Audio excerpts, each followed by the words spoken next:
Спонсор выпуска новостей – гипермаркет бытовой техники и электроники rbt.ru. 100 часов распродажи в магазинах РБТ. Скидки до 50%.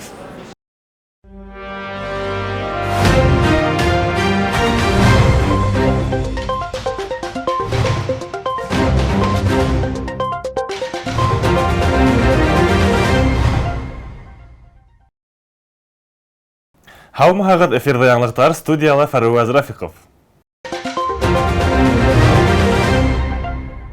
Башҡортостанда 13 октябрҙән йәштәре 65 яштан үткән коронавирусҡа ҡаршы прививка яһатмасы оло йәштәгеләре, хроник сирлеләр мотлаҡ үҙ ҡосаланыуға күсә. Башҡортостан башлығы Ради Хабиров республика өсөн мөһим яңылыҡтар еткерҙе. Кистәнән алып Башҡортостанда 65 яштан өлкәндәр һәм хроник сирлеләр өсөн мотлаҡ ҡосаланыу тәртибе индерелде. Табиптар белдереүенсә, тап ошо категория граждандары сирҙе ауыраҡ үткәрә һәм күберәк вафат була.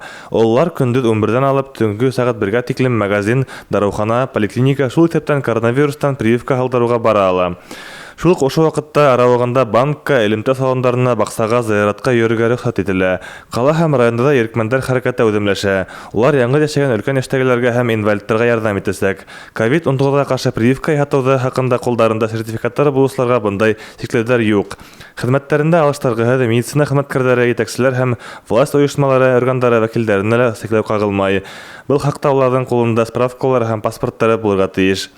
Эш биреүселәр коллективтарында 65 яштан үткәндәрҙе һәм хроник сирҙәр менән яфаланыусыларҙы дистанцион рәүештә эшләүгә күсерергә тәҡдим ителә. Вакцинация үткәндәргә һуңғы 6 ай эсендә сирләгәндәр үҙ ҡосаланыуға китмәһә лә була.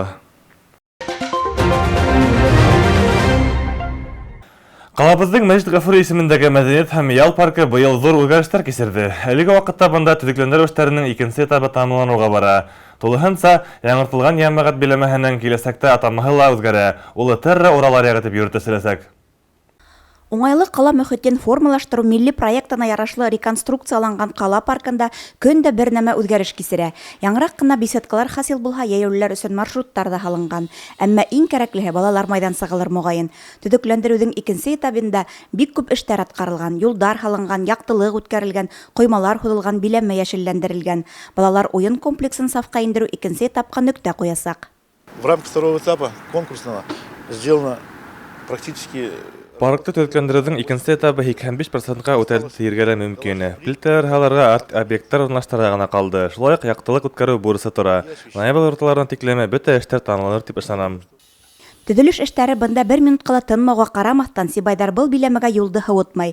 Әммә күптәр йәмәғәт урынын рәтләүгә түгелгән көс, хеҙмәтте баһаламай, булғандың ҡәҙерен белмәй. Әлегә сафҡа ла инмәгән паркта вандализм осраҡтары ла теркәлгән. Эскәмйәләргә яҙалар, сыялар, таҡтаһын һурып алалар, сүп-сар ташлап китергә лә тартынмайҙар. Был парктың экологияһына кире йоғонто яһамай ҡалмай. Йәмәғәт биләмәһенә мал-тыуар инмәһен өсөн бейек булмаған ҡойма менән кәртәләнгән. Реконструкция эштәренең икенсе этабы барышында шулай уҡ балалар ижады үҙәгенә ингән урында асфальт алынып ташлап, плитәләр һалынған. Төҙөкләндереүҙең 3-нсе этабы барышында бында 2 күләмле объект — спорт ҡаласығы һәм быуа барлыҡҡа киләсәк. Гүлдәр Кадаева, Александра Юрина, Руслан Көмөшҡолов, Любовь Карпова, яңылыҡтар өсөн.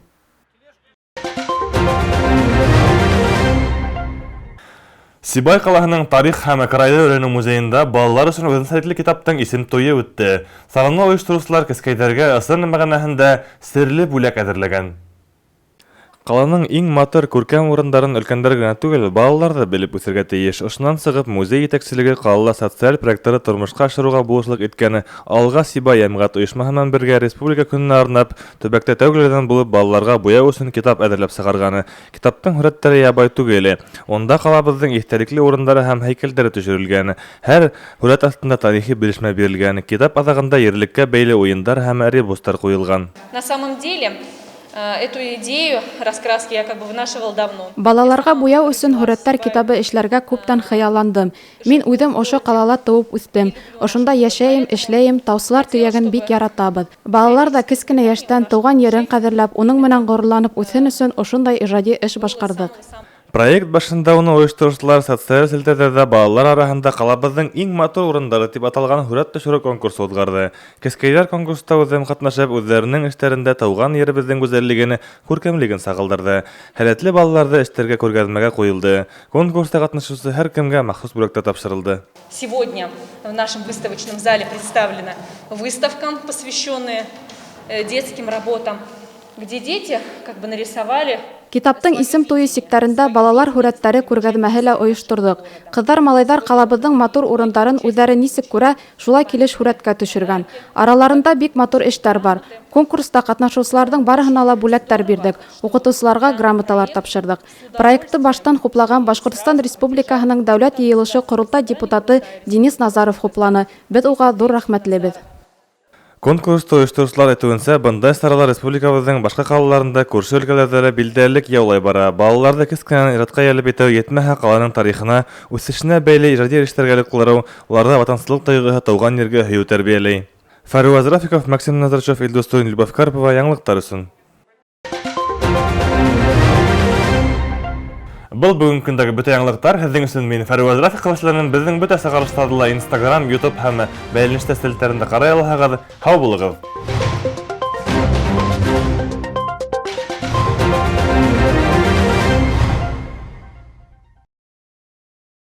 100 часов распродажи в магазинах РБТ. Скидки до 50%.